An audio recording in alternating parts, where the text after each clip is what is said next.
Okay. So it's a good evening, everyone. It's a pleasure to welcome you to our next installment of very interesting speakers. And I'm just going to first mute everyone. And then ask Aaron Isaac to unmute. So just to give an example of the dedication for Aaron Isaac. So it was before the lockdown, or literally just before the lockdown, I went over to London for the day to be in the Sfadi Bet Din. And during that moment, I literally had every hour was taken up. So I said to Aaron, look, my meeting is about, I think it was 9:30 or 9 o'clock. So how about if we meet at 8 o'clock in the morning? And he said, no problem. And we started very early in the office. And it was really lovely to see Aaron's dedication and his description over how things are coming along for the Sfadi Kashrut Authority. And obviously, because it's through the Sfadi Bet Din, so it's our natural pride and joy to see how things are developing. We also have a vested interest in Manchester as Lulu's Kitchen, which is in Cheadle, which does excellent food, is under the SKA, under the Sfadi Kashrut Authority. And there's different options and different opportunities for the Sfadi Kashrut Authority to be able to continue their services. And certainly the whole country had great benefit when Kingsmill became under SKA, when the Latkes or McCain's chips and their hash browns became under SKA, and SKA led the way in making sure that on a national level there are kosher food available for the mass market. And so without any further ado, I'd like to welcome Aaron Isaac, and let me just highlight his video so we can see even clearer. Wow. And thank you for joining us. Thank you very much, Robbie. Elitov. I have to say, from that introduction, I think you should be joining the SKA as our marketing executive, because you certainly do a better job of it than I ever could. So thank you for that.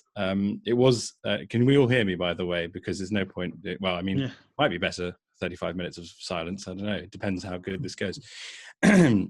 But yes, as you say, it was really a pleasure when you came down to London. And as I say, unfortunately, we miss each other quite often when I come up to Manchester. I love coming up there. I have family up there, and please God, we can expand our operation over there as what we've been able to do so far, insofar as our work with Lulu's and other places has been overall quite successful, and we'd certainly like to expand on that. So I think I'm supposed to share screen now.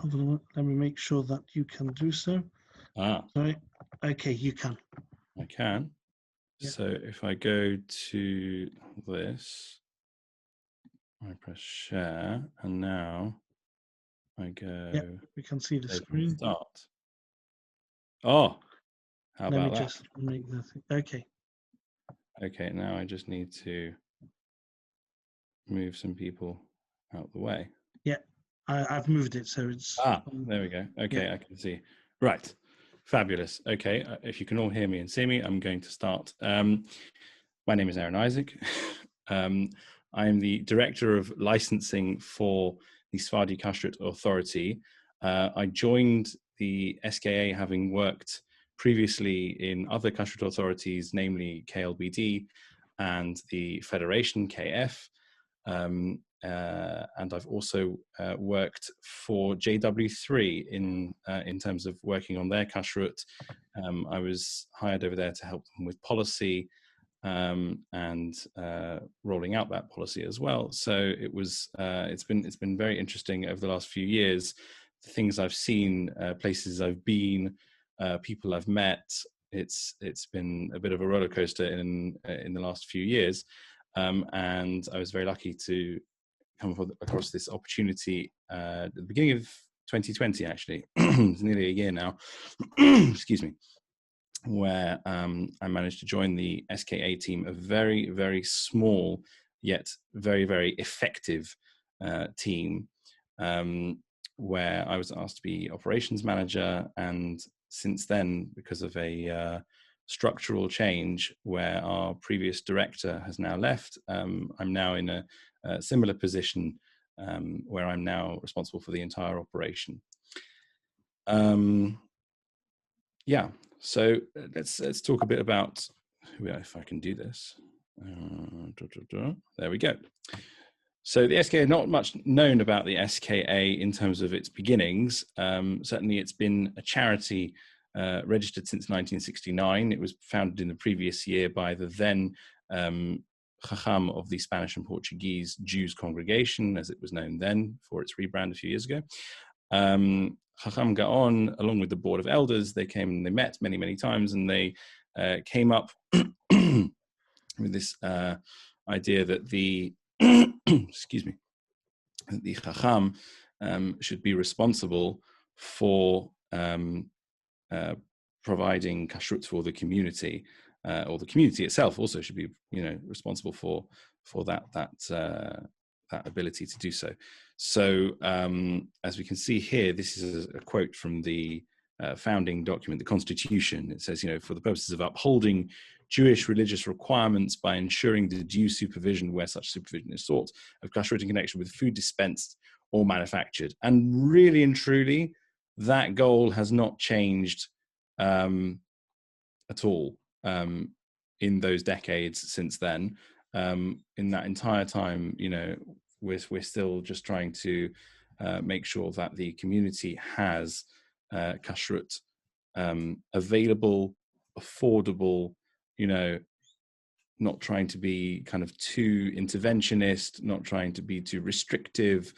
And that's kind of been, the way we've been associated with trailblazing. Rabbi Eli Tov mentioned about Kingsmill and McCain, these kinds of companies, obviously national treasures, where we see that, the entire, community is able to benefit from this, this research and this provision of kashrut supervision. So that's the goal. The goal hasn't changed in that way. Maybe slight changes in terms of the way we operate, but nothing major there. In terms of the day-to-day, obviously, as I say, we provide supervision, and that covers really 4 different parts of supervision. That's establishments. So establishments would mean things like shops, delis, restaurants, cafes, of which there are a number of those around the country. Catering, we'll talk a bit more about that and how that's been affected over the last year or so, but certainly, before, I suppose how we have BCE and AD and things like that, so there should be a, before COVID abbreviation, but there we go. Certainly catering, before COVID was an extremely important part of what we do, and it certainly will be in time to come as well. At the moment, it's been a bit quiet, as you can imagine. Our communal side, which is looking at the education and care sectors, really. So that's talking about schools, nurseries. We look at care homes, all these kinds of things. We're involved with them. And finally, and probably everyone's favorite, manufacturing, products. That's obviously where that's all the glamour is to be had, I suppose, depending on your outlook, I suppose. But yeah, that's certainly, that's the hard work, I suppose, that really you see the benefit of it quite quickly, shall we say, because you see a nice logo, and you see that people are able to eat nicely, and perhaps it's not so clear our involvement in other places. As well as that, we have halachic guidance. So the head of our authority, I'm not a halachic authority. I was not employed in the sense that I'm a rabbi. I'm not a rabbi. I say that quite openly, lest one think I am a rabbi. I'm not a rabbi. I did go to yeshiva. But the rabbi in charge of our kashrut is Dayan Yossi David. You may be aware that we sit under the Beth Din, the Sephardi Beth Din, who obviously deals with all sorts of matters pertaining to Jewish law. But the kashrut itself, being the operation that it is, takes up obviously a huge amount of time on a day-to-day basis. And so the Beth Din has nominated Dayan Yossi David 2 years ago to be the representative of the Beth Din that answers all these sort of immediate questions that come up. You can see here a example of a handwritten response that Dayan Yossi David issued us with regard to ice cream. A very, very interesting she'elah where we were asked about the possibility of what's the status of what we call dairy equipment. So a product which can, for all intents and purposes, be absolutely dairy free, to the extent where it could even be certified vegan, but potentially could be considered dairy in halachic terms. And Rabbi Dayan Yossi David goes into great length to explain how to deal with that. Very, very interesting subject. We also have a food technologist, a senior food technologist. He is Rabbi Dr. Jeremy Meyer, who recently joined us with decades of experience in the food industry, as well as having smicha, as well as having all this relevant knowledge. We were very lucky that he joined us recently and is helping us in many, many different ways. And also we're a member of the London Board of Shechita. I mean, where would we be without our meet? I mean, quite frankly, it's, the London Board of Shechita obviously has its own very, very interesting history, which I won't obviously go into now. Suffice to say that people sort of might think of the London Board of Shechita as its own body, which is sort of unaffiliated, but obviously it is unaffiliated, but it is also affiliated in the sense that it comprises of synagogal bodies. Then they are the KLBD and the SKA, formerly the Federation as well.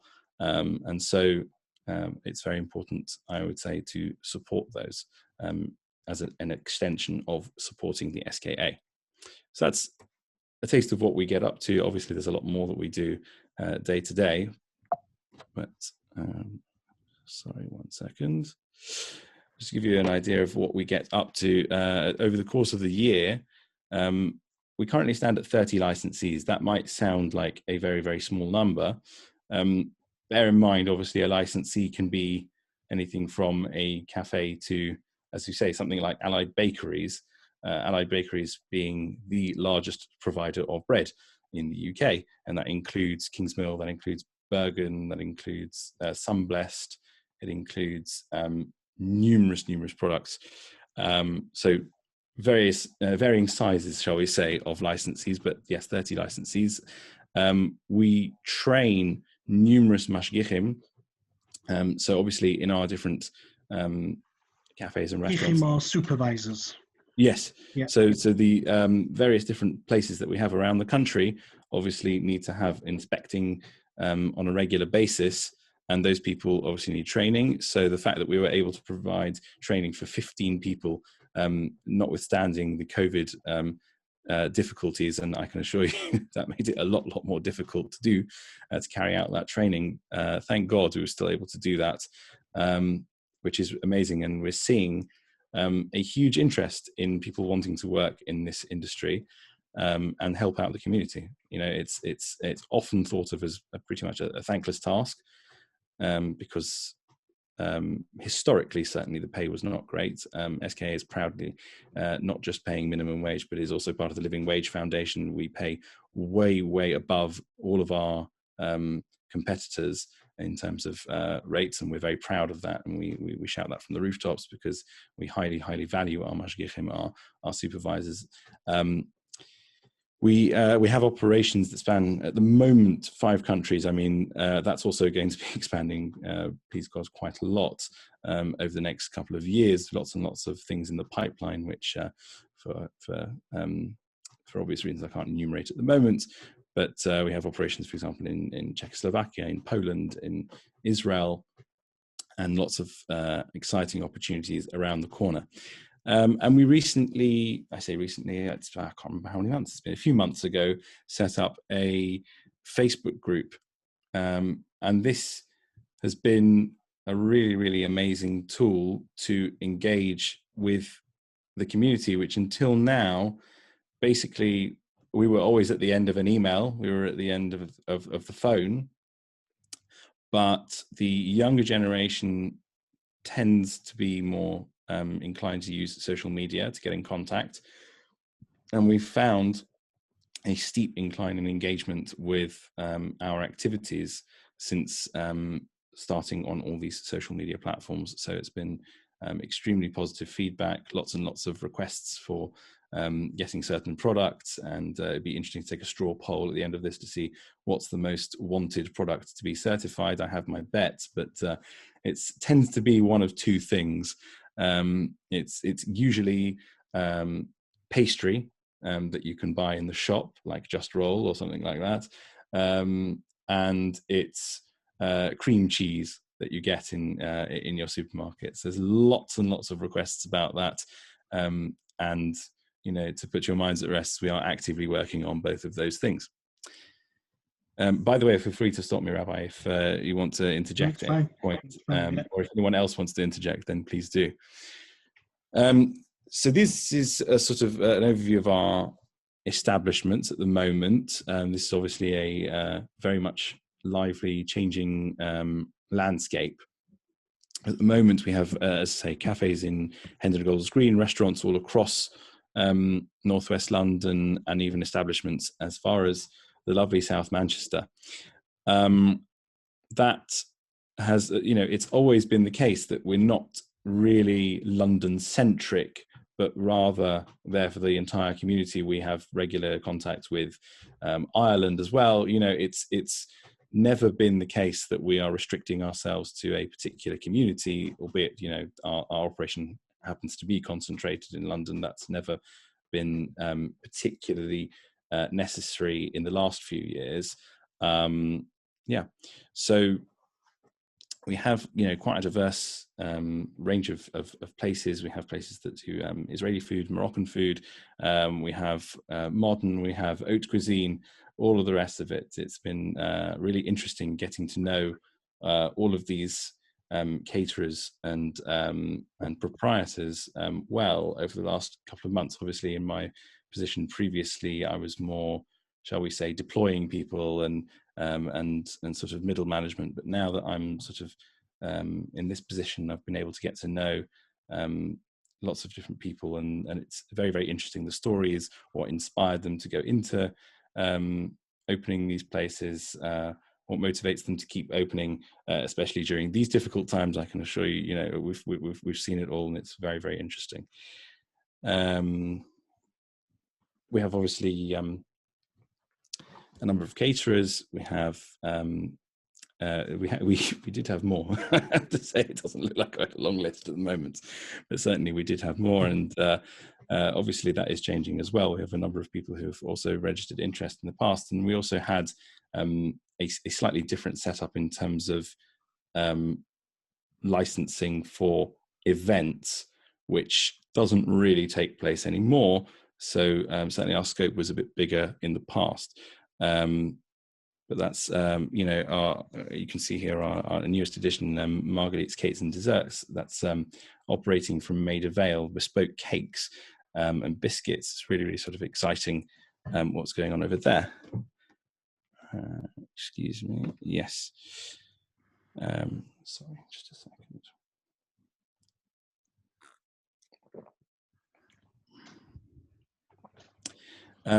Jewish Choice, for those of you who may not be aware, is very close to our hearts. That being set up by the Spanish and Portuguese community, located in Wembley. that's been under our supervision for a long, long time. We have a very, very good relationship with them, and certainly, it's a very, very sort of, it's a big eye opener. Again, for someone like me, being sent to different places when I was a young boy, just to sort of go and inspect places and wash some vegetables and things like that. You don't get the same perspective as you do when you're in the position of talking to the people who sort of run the operation, and you get to hear the stories of people who are there, and it's very, very interesting. Sorry, excuse me. Jewish care, yes. We have two places with Jewish care. We have a care home in Essex. There's a care home in Essex by and John Rubens, which we started working with last year. Very, very exciting. And also a Jewish community centre. So until COVID, a very, very vibrant and active place with lots and lots of activities going on. And so we were supervising over there the day centre, which had a canteen and things like that, as well as Meals on Wheels, which were going out to the community. Obviously, with the onset of COVID, that meant that the day-to-day activities stopped, but the Meals on Wheels increased. And it meant, a lot of what we would say Mesirut Nefesh, a lot of, how would you translate that, Rabbi? I'm trying to think of the right way to translate. A lot of effort, painstaking effort. Yeah, absolutely. So we had, especially because I think, if I remember correctly, a lot of this sort of got quite escalated around Pesach time. So it was particularly challenging sending people, in as I say, a COVID secure way. We'll talk about it maybe a bit more later. To all of these places, and people sort of obviously, taking all the precautions necessary. But that was really, really inspiring to see how people, stood up to do that. As I say, we also work in education. So we have some nurseries. We actually worked with a load of other nurseries in the past as well. I think that's quite a simple thing over there. But then when it comes to things like schools, Yavne College, it's absolutely vast. We were there pretty much from the outset when they opened up. It was about I think a decade ago or something like that, maybe a bit more. This is Yavne in London, by the way, obviously. And the operation is now extended to its primary school as well. So we're talking about feeding literally hundreds and hundreds of school children every single day with kosher food. It's an absolutely mammoth task, but kol hakavod to our chef and mashgiach who works there and goes every single day, and to my knowledge has never ever called in sick in his entire career, which I find absolutely astounding. I know very few people in my career who've ever been able to do that, so hats off to him. And then, as I say, everyone's favorite, the glamorous manufacturing side of things. I had hoped to be able to share some images of what goes on inside. Unfortunately, for privacy reasons, nobody was willing for us to share those pictures. So the best thing I can do is recommend anyone who's ever seen that program Inside the Factory with Greg Wallace. So that's he does one where he goes to Kingsmill. So if you want a very good insight, actually quite interesting, Rabbi Yossi and I actually sat and watched that program together, and we deduced quite a lot of interesting halachic points from the way it was presented. Even though obviously we go in person, it's very interesting that certain things that are presented in a certain way are able to inform other parts of our research. And it was very, very interesting, that little thing. So I highly recommend watching it. Certainly get a very good insight into the way things work. In terms of our involvement, as I say, I'm afraid there's very little we can divulge. But certainly, it's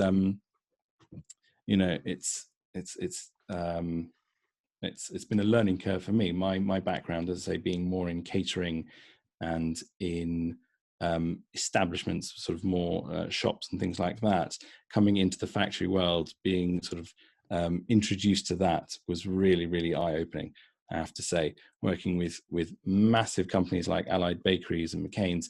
You see here Gilbert's as well. Gilbert's is probably one of the largest, if not the largest, I think, supplier of kosher meat in terms of, excuse me,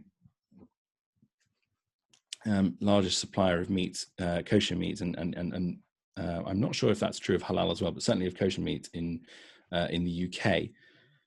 How do you find them? Do you find them being very receptive to you, the different companies, the manufacturing companies? Do you find that new ones want to come along on board? Sorry, what new ones want to what? Sorry, to come on board, having kosher supervision or kosher certificate? I mean, we have very, very well established relationships with all of these people. I was quite lucky that my predecessors had very good business sense and understood their trade, and therefore it made it a very, very easy transition when I was meeting all of these people over the last few months, as I'm relatively new to this senior position. So the handover was quite smooth in that sense, you know, meeting all these people and they're saying, oh yes, well, we know how it goes. And even if we were to sort of, you know, suggest certain new innovations that we've been developing, you know, they would be very receptive to that. It's, I suppose, easier to work with someone who, you know, has been in the game for as long as, you know, McCain, for example. McCain has obviously been kosher for many, many years now. And so the system of rolling out a new product, for example, within a factory where we're already supervising it is relatively simple. It's not completely, you know, easy, but relatively simple compared to, say, a factory that comes along for the first time and says, you know, I've got this product and how do I make it kosher? So then you've got quite a lot of sort of research and development and all the different processes and investigating and auditing and all these kinds of things and trips around the world. And, you know, it might sound like fun, but actually it's a lot of late nights and not seeing your family and things like that. But certainly, yeah, you know, we've had, I'd say most of the time, very, very, very good very, very nice dealings with all of the factories that we speak to. You know, catering, I suppose, can be a bit more, shall we say, what's the correct thing to say? I suppose people can be quite hot-headed, you know, because obviously it's very much in the heat of the moment. You know, you've got you know, 100 or 200 covers to serve in the course of, you know, 10 minutes or something like that. And then obviously tempers can rise and that can be far, far more difficult. But generally speaking, you know, we all get along in the end. But when it comes to sort of manufacturing, it's nowhere near as much pressure because they're, you know, we're talking about, not to say that caterers are not professional, but you're talking about professionals in terms of, you know, rolling this kind of stuff out. You know, everything is planned meticulously to the letter. Every single ingredient and every single process has been mapped out by numerous people on a team who've sat and really, really kind of worked it out. So it's much more of a pleasure in that sense that, you know, you've got sort of commensurate professionals and you know that you can ask them a question and someone will come back to you straight away and they'll do exactly what you ask within reason. With catering, it's a bit more difficult. You've got a lot of the entrepreneurial spirit and you've got a lot of people who are very emotional about these things because it's very, very personal and they want everything to be just so. And it's usually centered around one person, despite there being sort of delegation. There's very little delegation. It's usually the person at the top is usually micromanaging the situation.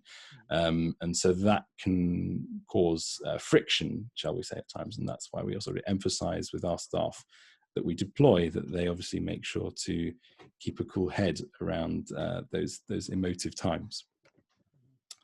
Yeah, anything else? No, how long roughly between a time that a manufacturer, so let's say for argument's sake, you have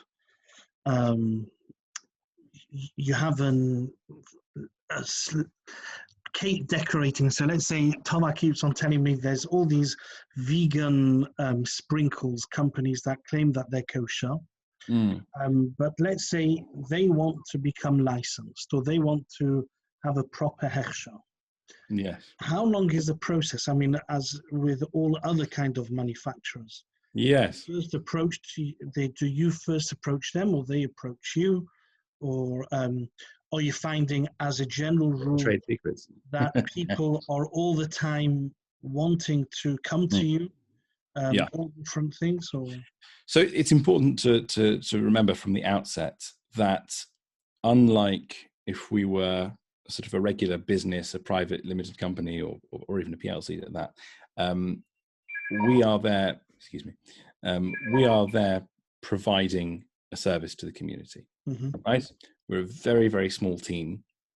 I don't have a sales rep who goes around the different companies saying, "Oh, wouldn't you like to join SKA?" And so there is none of that in that sense. It's usually the vast majority of the work that we get is people coming to us and saying, I've heard about your work with McCain. I've heard about your work with Lulu's Kitchen, and it was really, really positive, and they only talk about you in glowing terms, so we can't wait to work with you. And these are the products that we need you to do. At that point, obviously, it's very, very easy, because we can just tell them, if it's a viable project or not. In terms of going out to certain places, I mean, it's usually comes out of, excuse me, I'm so sorry. It usually comes out of, as I say, sometimes a caterer or another licensee will come to us and say, "Oh, if only we could have this particular product," right? And they push and they push and they push and they nag and they nag and they nag. And we say, "Well, okay, well, we can always speak to the manufacturers, hold out an olive branch. Let's hope that they will respond, in kind." But the vast majority of these huge companies, if they're not already kosher, I'm not trying to make it sound too bleak. If they're not already kosher, usually there's a reason why they haven't attempted. Some of them don't even know what kosher is. Some of them don't even know the benefits of being kosher and all the rest of it. And so then it's an absolute pleasure to explain that to them and bring them on board. That's great. But a lot of the time, it's someone, manufacturing in Leicester and supplying mainly sort of that part of the country is not usually interested in getting kosher unless they're going to be exporting it. Then it's something different. Then you're helping them. Someone wants to go into the Israel market, for example. You don't really get into the Israel market unless you're kosher or you're going to be kosher. At that point, obviously, we can be very, very helpful because we've got that ability to help them along the way. You asked about how long it takes to get from, I suppose, the inquiry all the way to the finished product with the logo on it. That's an impossible question to answer. From basically, it's down to one factor, which their availability and how easily amenable they are. It's their ability to sort of follow the process. It's how quickly they engage with all the different parts of the process. We pride ourselves on being very, very responsive and very much, having a personal approach. So when people come to us and we say, this is all you need to do, that's fine. And they're sort of quite surprised, and then they say, "Okay, well, we'll get back to you." And a month later, they haven't got back to you. You realize that, it's going to be a very, very long process. On the other hand, you get some people who do have experience with kashrut in one way or another. For example, they were working in a company before that did kashrut, and that's why they've been tasked with bringing kashrut into the factory. And that's why they come to you and they go, "Oh, yes, we know exactly what we're doing." And usually they have a rough idea of what they're doing, not exactly what they're doing, but and you can help them along the way. And it's usually quite a nice and easy, quick process. So it really, really depends. I mean, the fastest time we've managed to certify someone is probably, a good few months. It's a good few months because you've got to do all your checks. You've got to do all the various audits. You've got to do interviewing. You've got to do, checks on various different parts. It depends what the kind of production line you're dealing with. It depends with, it's so many different things. Sometimes, also remember, really and truly, manufacturing is two different things. There's there's giving a hechsher to a product, in terms of, a company comes along and wants their particular product to be made at this factory. I come along, the Aaron Isaac company wants to have a chocolate bar made, and this factory makes chocolate bars, and they'll make me my chocolate bar with my specifications. And then I go along to the SKA. SKA, will you now? So fine. So we come along, we're there for the ride. Very, very nice. Or scenario 2, which is the less likely, but far, far easier on our part. Someone comes along and says, I want my factory to be a kosher factory, and then anything that comes out of that, not just the company, the sort of the factory's own stuff, but even the sort of branded stuff that will come from other places, the Tesco's own or Aldi's own version of that product will also be automatically kosher. It won't necessarily carry our logo, and probably won't carry our logo, but will definitely be 100% kosher because of our requirements that we set to that factory. Which is a pleasure, because then we can sort of say to the public, I mean, before going to other questions, do you have any more slides? And then we can. Let me just carry on. I mean, we talked about sort of, COVID-19. The impact of COVID-19 has obviously been severe on all kashrut authorities. It means that, and it's been obviously severe on all communities as well. But in terms of our ability to operate, shops and restaurants and cafes have managed to carry on in one way or another. Excuse me, I'm so sorry. In terms of the different parts of the pandemic, we had a situation where, especially as I say around Pesach time, there was that huge rush of people buying food and going out to eat and not going out to, but sort of getting takeaways and things like that. There was a certain point where people felt that rush and thought, well, they were certainly stressed by the ability to produce, but it was quite positive in terms of obviously at least reaping that benefit of having that custom.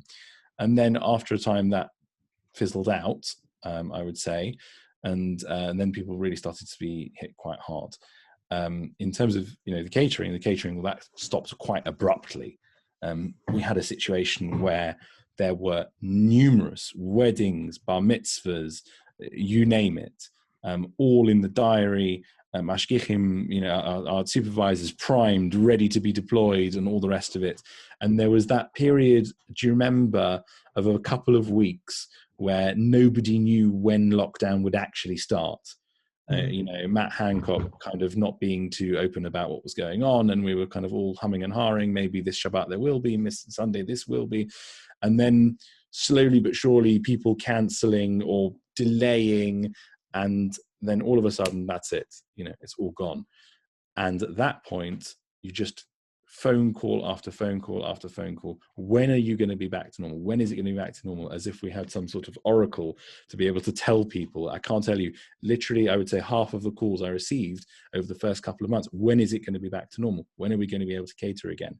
The temptation, to do whatever we could do, and we're sitting there going, you know what? We have to make sure that we are whiter than white. We cannot do anything that might be perceived as unsafe, even if it's within the law. And so we had a period, a good 6 months of nothing, absolutely nothing. I would say, I don't know many kashrut authorities that could say there was literally nothing for 6 months in terms of catering. The restaurants continued in the ways that they did, and the factories, as we say, they actually had an increase. We had one factory, who shall remain nameless, who has a lot of stuff going through there, and they said they went down to their last batch of product. Can you imagine? Like, they're supplying around the world, and they came to this particular product, went down to the last batch. Then on the Friday, they were down to the last batch. Coming back on the Sunday or the Monday, whatever it was, they said, if we don't get this delivery that we're expecting, we will not have something to give to the shops. It's just, there's nothing left. That's how much there was the panic buying at the time. It was a real sign of the times. I don't know that I've ever experienced that in my lifetime. Yeah. So that's one of the things in terms of obviously how we had to change the way we operate. Certainly, we had to put in precautions. Certainly, care homes and education settings were the first to sort of contact straight away, going, if you're not going to give us sort of very, very detailed plans for how you're going to, act in all these. I'm trying to think of the word has escaped me what I'm trying to think. But all these different scenarios that might take place, and we had to come up with all these contingency plans that we had to provide for all these different scenarios, and some of them just don't bear thinking about. They really, really don't. I mean, certainly with the care homes, and indeed with a certain facility, they said, right, we're under lockdown now. What's your plan now? You can't come in. You just can't come in. With factories, so it was a bit different with factories. First of all, the cameras. Well, you see, people often say that. People say, well, you have cameras and therefore. You cannot underestimate how easy it is to manipulate a camera. Right? It can be very, very convincing what you're seeing, and the feed looks very, very real, and all the different things, and you've done all the checks and all the rest of it. Cameras are an absolute last resort. They are what we would call a sort of a hechsher mitzvah. It's nice to sort of add it into the mix, a sniff, if you like, of all the different things that we are doing. Certainly, we do have cameras. In our establishments and places like that, they have cameras, and that's something that aids us in our supervision. It is not a substitute for our supervision. I think all the teenagers having their Zoom lessons were experts in manipulating the cameras to show as if they're working in school, but really it's a screenshot of them or a mini video of them. Do you know, you say that, I was very, very late to that party. And I was having to do a conference, and I was just amazed at how this guy stayed still for so long. And I said, wow, it's incredible. It was so lifelike as well. I was like, that can't be a picture. It looks too lifelike. I need to find out that he obviously wasn't there. But there we go. I know we have a few questions. So if those slides I'm so sorry. How are we doing with time? So we should be the questions. Sure. I mean, okay, fine. I mean, we can. Okay. Yeah, sure. So I'll just stop the share, and then back to people's questions. So there's a few things. Firstly, I think Doc K has asked, do different kashrut authorities accept each other's hechsher? Hello. I don't know how diplomatic you want to be. What a great question. Was that the question? Do different kashrut authorities? Here we go. Do different kashrut authorities accept each other's hechshers? Okay. Do you want the short answer or the long answer? I'll try and be as brief as I can, even in a long answer. The short answer is no. The longer and more sort of nuanced answer is this. In the UK, by and large, there is certainly that willingness to work together. That's quite new, by the way. That's very, very new. If you had asked me the question 10 years ago, absolutely no way. Nobody would work with anyone, and everyone discredited each other's hechsher, and there was nothing to talk about. I am kosher and no one else is, and that's it. Today, there is a very, very different attitude. The new generation of directors of licensing and the like, my counterparts are much, much more open and willing to work together. Yes, there are certain things, we have a different policy on this, they have a different policy on that, and so by definition we're not going to allow it, but that's not meant as a slight against the other authority. It's definitely a lot it's a lot better than it was. In terms of internationally, I mean, there's nothing to talk about there. Still unfortunately a bit behind the times. I can see Denise and Ronnie would like to ask a question. Their hand is up. Yep. Am I unmuted? Is the answer yes? We can hear you loud and clear. I can hear you, but I can't see you. A few weeks ago, I was delighted to receive a box of Diablo sugar-free chocolates, which I have here. Yes. Sugar-free for the purposes of myself and my wife.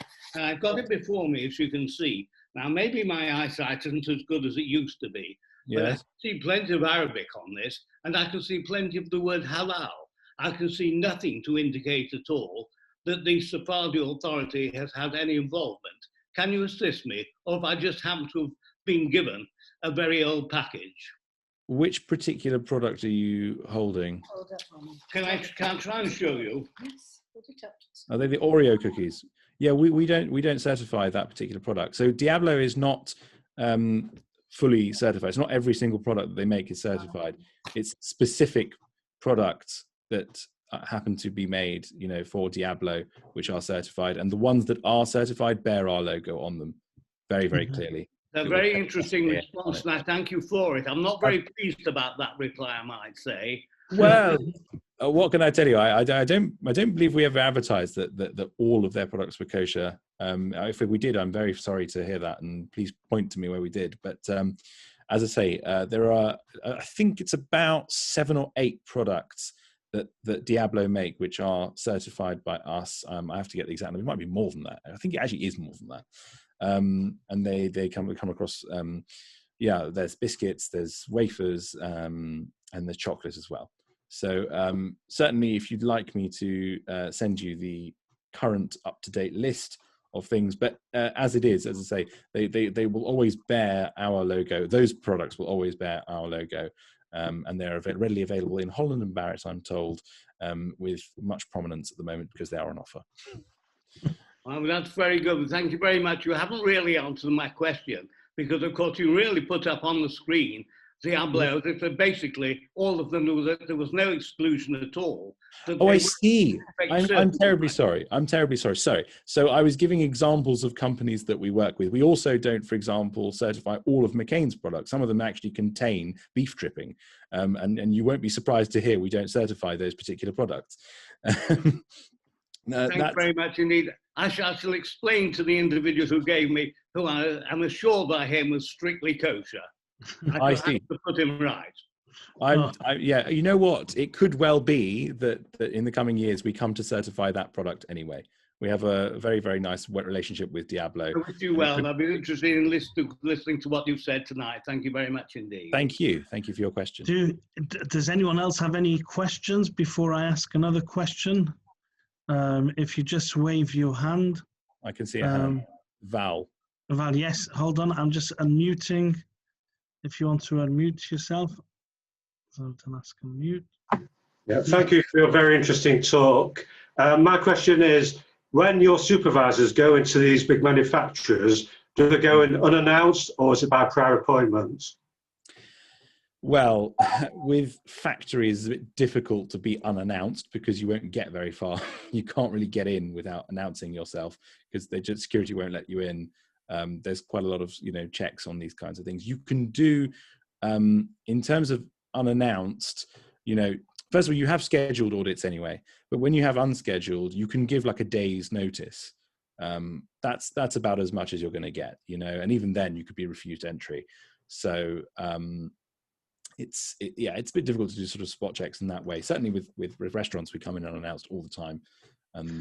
It's a bit different, as I say, the way they work, the way the supervision works. But yeah, I hope that's answered your question. It sounded a bit like the United Nations weapons inspectors in Iraq. So. Very kind. The question. Oh, I see. From Layla. How do your prices compare with the Ashkenazi Beth Din? I presume you're talking about the London Beth Din, who maybe they were going to rebrand to be really obviously opposite to us in that they would be the Ashkenazi Beth Din. To be honest, I have to tell you, the only prices that they are transparent about are their functions, because that was forced out of them by various different articles that came out in the press. The Jewish press was at least a year ago now, where lots of articles saying, kosher simplers have become prohibitive, and it's all because of the stupid fees that are being imposed by the kashrut authorities. I mean, how do they compare to ours? Yes, we might be cheaper in certain things, but they might be cheaper in other things. So it's really, as a smaller company and also as a charity, so we don't have the same kind of overheads as a massive company like KLBD, with millions and millions of turnover. We just, we're not going to compete in that way. And so our margin might be slightly smaller. I wish you would compete. Sorry? I wish you would compete, especially in the market. Oh, well, that's something else. I mean, please God, we have big plans. Excuse me. So certainly, we can afford to be cheaper in that sense. On the other hand, when you're as big as they are, and I'm not singling out London Beth-Din in this way, you can also talk this way about Glacier Federation, or across the world, the OU, the OK, or any of these kinds of companies. Once you've got a big enough foundation, you can then afford to undercharge on a particular product to make sure that your competitors don't get in. And so, without sort of dwelling on that point too much, I think you can understand that we roughly charge the same thing for everything, because it's kind of understood how much things should cost. It's just that we have fewer things to charge for. I think, if I'm not mistaken, and correct me if I'm wrong, yes. The difference between the SKA to other kashrut authorities is that the SKA's costs and what they charge for is solely for the kashrut fees, or the cost of making something kosher. Whereas other Beth-Dins, part of their fees is to be able to cover other aspects of their Beth-Din, whether it is the mikvahs, whether it is dayanim fees. It's to cover other costs as well. Well, I don't know that we're that dissimilar to other authorities in that sense. If you look at our constitution, which I say that it's not readily available online, but it was written quite a long time ago. But certainly our commitment is that we do have to provide some support, not all of our money, but some support to our Beth-Din. We don't need to support, the burial society and things like that, but we do need to support our Beth-Din because we are under the authority of that Beth-Din, and so it works that way, sort of in a cycle. I'm sorry, I've forgotten about that. It's not the prices of the kashrut. Other places will cover other costs, other general communal costs within their kashrut. I mean, look, for us, it's very much, it's quite a simple, pricing system, because it's how much it costs us to do the supervision itself, and to make sure that we're not working at a loss, which, at some points we were. So, certainly, it's not about, making huge amounts of profit. So yes. Okay. Are there any other questions from anyone? No. So really thank you so much for sharing. I'm just going to unmute everyone. Really thank you so much for sharing the inside information of the SKA. We hope to see in the future, hopefully, other products and other places which makes kashrut more available, more cheaper, and more accessible. And please God, with that, it's our pride and joy that it should continue to succeed and be a great success, and that we should go from Mechail El Chai, from strength to strength. Amen. Thank you very much for having me. Thank you. I look forward, hopefully not too much in the future, to being able to visit your community. Please God. It sounds very exciting. And despite what I appear, I am Sephardi. Yeah. No, that's good. I think originally from you, and perhaps it might be useful also to perhaps lead a service one day, as I do also. My spare time work as a Chazan, so it'd be nice to join you. Lovely. Okay. Thank you so much. Thank you very much. If anyone was interested, just by the way, I've had Sadia next to me, who's been breathing very heavily and very upset. PSG are 1-0 up against United. That's not kosher. Okay. Okay. Take care. Have a good day. Have a good evening. Thank you very much. Thank you. Thank you. Thank you. Thank you. Thank I'm